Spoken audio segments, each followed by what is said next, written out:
Jadi bro, gue tuh selama bertahun-tahun ini menghilang bro dari sosial media bro. Gue nggak mengaktifkan, mengupload sosial media manapun. Karena gue pengen tahu semua yang gue lihat ada di depan mata gue langsung. Ternyata banyak kejadian-kejadian yang sama sekali nggak pengen gue lihat sebenarnya. Kejadian-kejadian ini sangat membekas bro di hati gue bro. uh, Kejadiannya seperti apa? Jadi, wah, kalau dihitung tuh ada 11 kejadian. Ini yang baru gue hitung nih. Ada 11 kejadian orang yang bundir, bro. Bundir. Ya, bunuh diri gitu. Saran gue, sehancur apapun hidup lu, jangan bundir, jangan bunuh diri. Beneran, nggak peduli sebanyak apapun duit lu. Kalau emang udah lu pengen bundir, mending jangan bro, jangan bundir.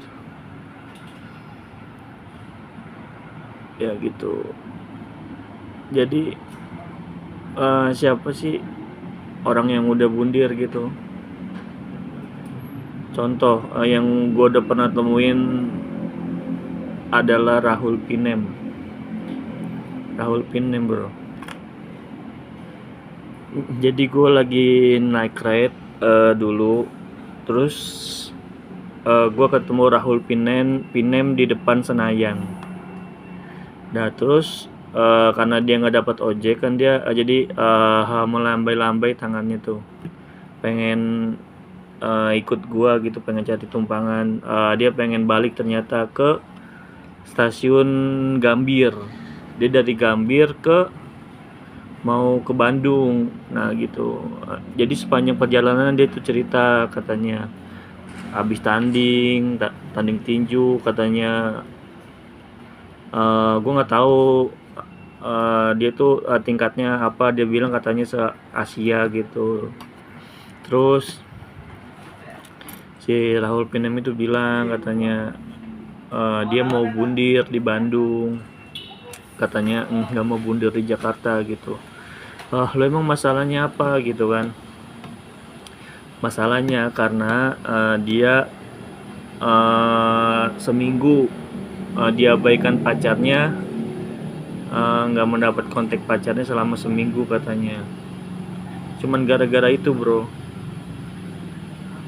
Mungkin karena putus selama seminggu itu, si Rahul Pinem trauma berat. Jadi itu yang membuat sakit hatinya bener-bener nggak kuat gitu.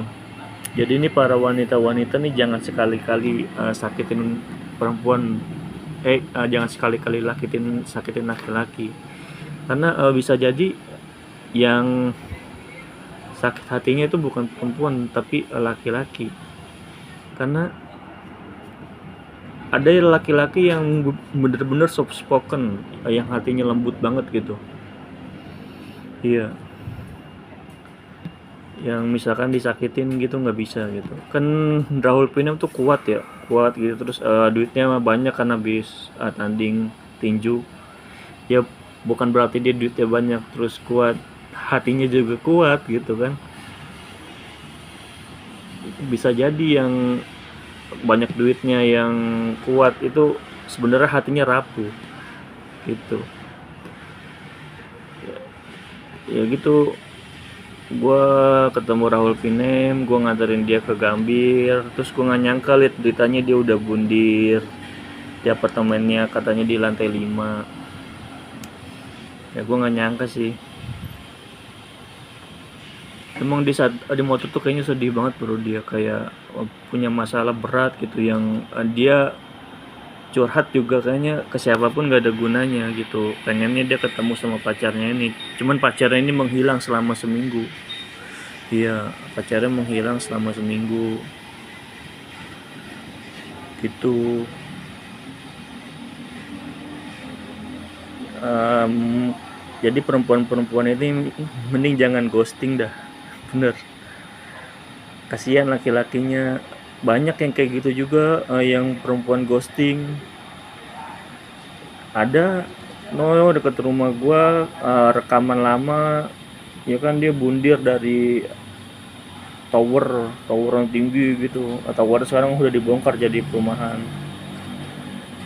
Ya dia gara-gara putus cinta katanya, ya ghosting perempuannya, hilang tanpa jejak gitu. Terus ada lagi, kan gue lagi lagi duduk-duduk ya gitu ya, terus ada, ya itu anak muda yang bawa tali tambang gitu depan rumah gua.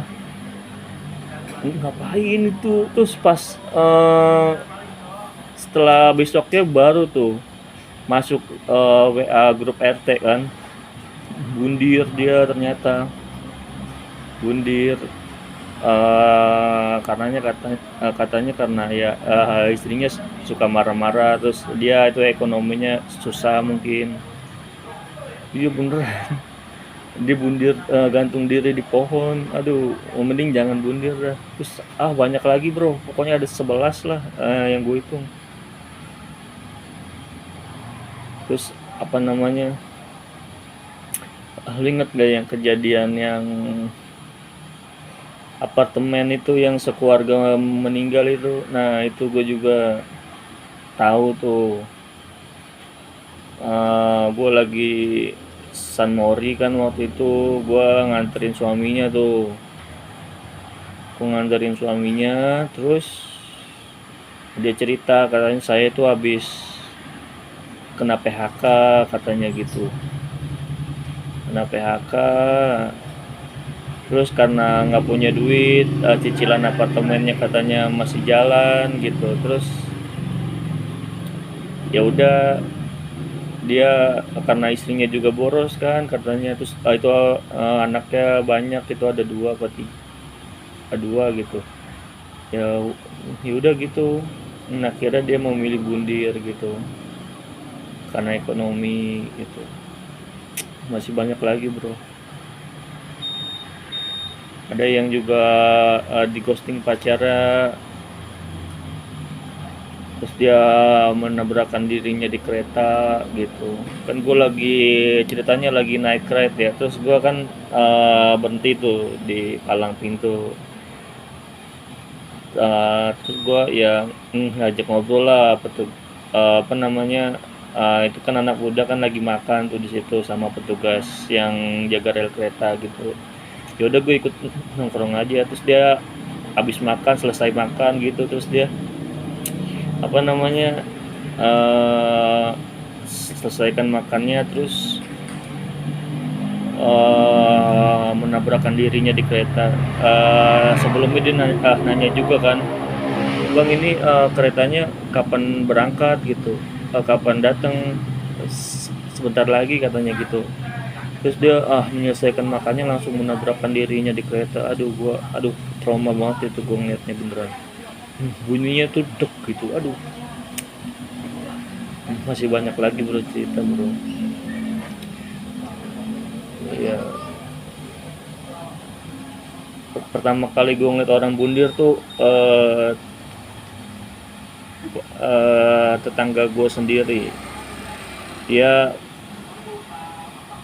itu kan gue waktu masih kecil ya, lewat depan rumahnya gitu. Terus dia lagi ngasap pisau, terus ternyata dia apa namanya, tangan gue dipegang gitu.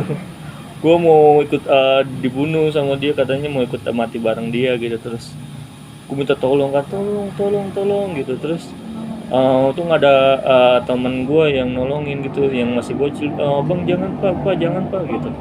Terus apa namanya, ya udah gue dilepasin, gue kabur dah tuh. Terus gue nggak nyangka malam sorenya dia udah bundir. Siang jam 10 dia udah bundir, dengan cara menusukkan dirinya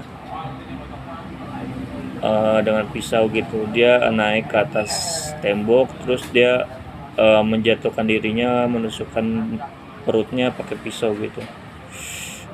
Serem dah bro, beneran. Gue ngelihatnya, gue masih kecil, gue ngeliat dari jauh ya, itu pisau nembus di perutnya gitu.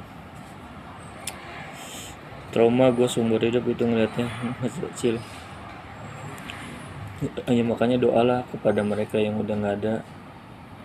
Doa menurut kepercayaan masing-masing dan menurut keinginan masing-masing. Kalau gue sih semoga gue nggak keingetan lagi dengan mereka ya, karena gue trauma jujur aja ngeliat itu. Berdoa mulai Al-Fatihah.